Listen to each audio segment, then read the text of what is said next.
My philosophy was a very simple one. Rudy was one of my favorite films growing up. After watching that film, I come to understand if I could work that hard every day, being blessed with the physical tools that I have, what would my career be? And I made a promise to myself from that day that I was going to work that hard every single day so that when I do retire, I have no regrets. And that was the most important thing for me, is to leave no stone unturned, get better every single day. And if I lived that way, then over time, I'd have something that was beautiful. And that was my philosophy. It seems like a pretty simple one, but if you live your life to just get better every single day, you do that for 20 years, and what do you have? Once you have a passion, the thing that you're passionate about, you can look at other people or other entities or other things or works of art, and you can draw things from that to help you be better at what you do by looking for those common denominators. Johnny wanted to know, how do I prepare?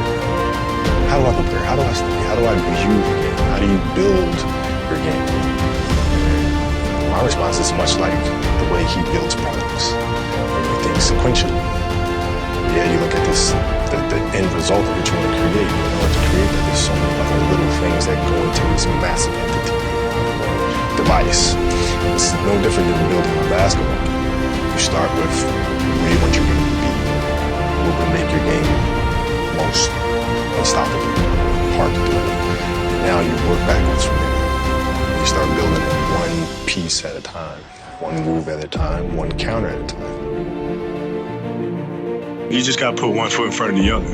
And, sometimes I think, even for myself, it's easy to become distracted a little bit and start trying to look at what the final picture is going to look like. And, when you do that, you can easily become frustrated with where you are at the moment. So, my advice is just to focus on each day.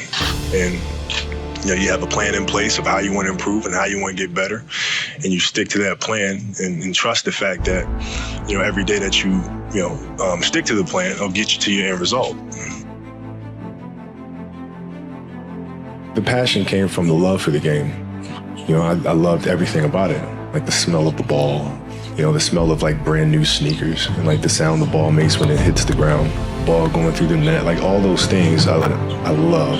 And so the passion comes from that, because once you have that love, you just want to be a part of this thing all the time. Like basketball's helped me be a better person, a better friend, a better father.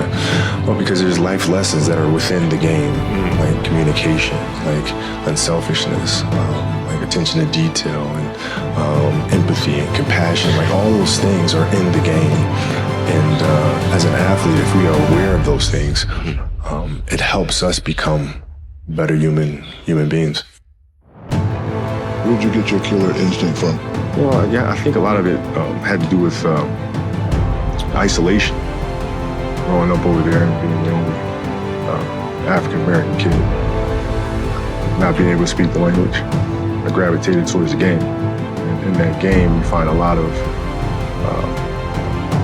you find solace in the game. And then when you play with kids that might not accept you because you're an outsider, but yet when we come to play the game, that's my chance to get vengeance on them for not accepting me. And that's where it kind of started developing. And throughout the course of my life, it's always been that. It's always been the outsider having to come and improve, or to seek some sort of vengeance when I play. Taking things, using things in your life that are scars, using those moments as a weapon. Using basketball as kind of like a vehicle through which to express yourself, right? So at that moment, for us to face the Celtics again, it's not about the Celtics. It's not about your opponent. It's about you. It's about you taking your inner struggles and channeling that through the game, right? As a way to unleash, right? So now it became a matter of how do I express that to them? How do I get them to that point where they figure this out for themselves? Because I can't say, hey, listen, I need you to play hard. So what'd you do?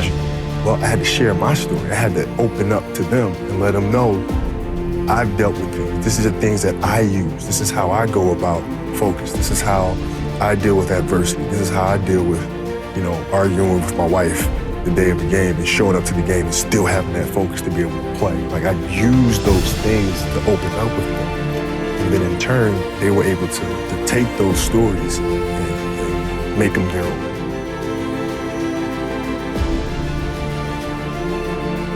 What I try to do is just try to be still and understand that things come and go, emotions come and go.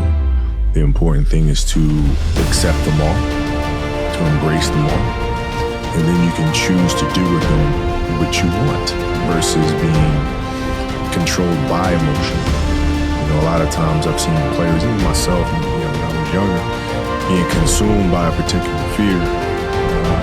And to the point where you're saying, okay, it's not good to feel fear. I shouldn't be nervous in this situation. And it does nothing but grow. Versus stepping back and saying, I am nervous about the situation. Yeah, I am fearful about the situation. But what am I afraid of? And then you kind of unpack it. And then it gives you the ability to look at it for really what it is, which is nothing more than your imagination running its course, you know? When you're going into the league, you're going with a lot of guys that were, same age, same class as you were going in. Were you sizing those guys up the same exact way as you did in high school? I did, but in the NBA, it was actually easier. Because what I found in the NBA is a lot of guys played for financial stability. And when they came to the NBA, they got that financial stability. So therefore, the passion and the work ethic and the obsessiveness was gone. So I'm looking at that, I'm like, oh my God, it's gonna be like taking candy from a baby. No wonder Mike wins all these fucking championships. It's like, this is crazy. You know what I'm saying? And then you had the players that had that passion, but weren't willing to commit their entire lives to doing that, right? It's a choice. Right? You have other things. You have family, you have all these other things that you have to do. The game can't really be your number one priority. And so I was just looking at that like, man, this is gonna be fun. It's just a matter of what's important to you. And what's important to you for whatever reason. I felt like I didn't feel good about myself if I wasn't doing everything I could to be the best version of myself. Mm-hmm. If I felt like I left anything on the table, it would eat away at me. I wouldn't be able to look myself in the mirror.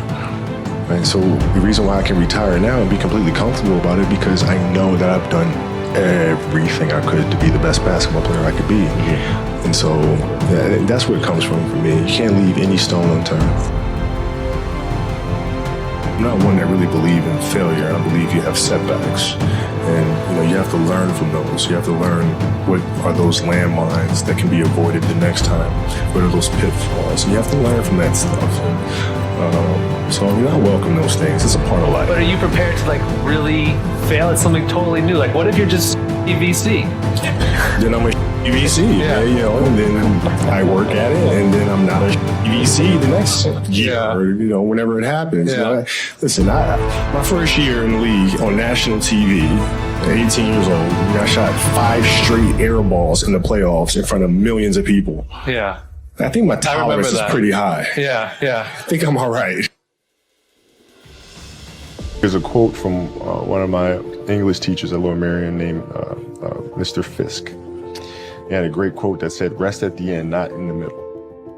And that's something I always live by. I'm not going to rest. I'm going to keep on pushing now. There are a lot of answers that I don't have, even questions that I don't have. But I'm just going to keep going. Just going to keep going, and I'll figure these things out as we go, right? And you just continue to build that way. So I try to live by that all the time.